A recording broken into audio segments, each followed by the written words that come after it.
Padahal yang menjadi problem adalah what is the root cause of the problem.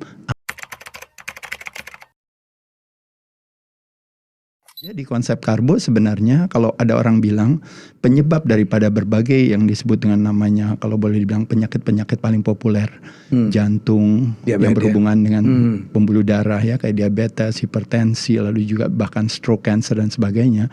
Itu kalau buat kita investigasi itu penyebabnya adalah disebabkan karena yang disebut namanya resistensi insulin. Sel tidak sensitif lagi terhadap insulin sehingga menyebabkan akhirnya gula darah kita itu jadi meningkat. Jadi fasting glukos kita itu jadi tinggi. Nah ketika gula darah kita meningkat itu makanya menyebabkan berbagai ketidakseimbangan, ketidakseimbangan disebut namanya disease itu. Nah makanya badan membuat yang namanya homeostasis atau membuat keseimbangan baru dengan ya udah saya naikin tekanan darah, saya naikin gula darah, ingin menyelamatkan kita daripada situasi itu. Nah tapi pada saat upaya penyelamatan badan tersebut, tendensi badan tersebut diberikan terminologi atau diberikan nama. Jadi namanya kalau gula darahnya naik itu namanya diabetes tipe 2. Kalau tekanan darahnya naik itu namanya hipertensi. Nah pada saat itu akhirnya pemikiran kita adalah oh iya kalau gitu obatnya apa?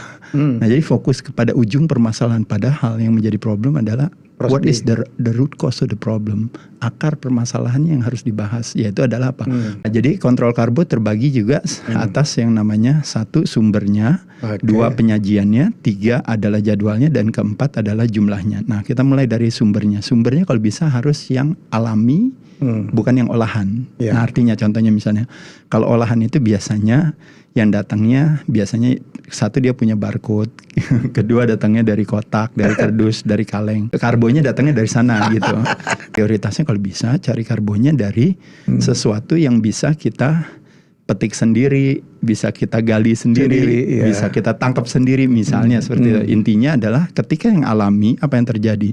Yang terjadi mulai dari vitaminnya, mineralnya, lemak esensialnya, amino acid esensialnya, seratnya itu pasti lebih tinggi. Ketika kita masukin yang namanya roti, mie, kue, nasi, kue basah, kue kering, kerupuk, keripik, begitu kita masukkan ke dalam mulut kita, dirubah menjadi gula. Nah otomatis gula darah kita meningkat. Nah ketika gula darah kita meningkat, nah pada saat itu makanya badan bilang oh gula darahnya tinggi. Dia nggak boleh gula darah tinggi, harus diturunin balik ke baseline 90-100 mg per desiliter darah, kan itu kan normal. Nah kelebihan gula itu harus dimasukkan ke dalam sel di dalam tubuh kita. Nah waktu kelebihan itu siapa yang ngambil? Pankreas kita merilis hormon namanya insulin. Yang ngambil kelebihan itu untuk ditaruh di mana? Untuk ditaruh di dalam sel di tubuh kita.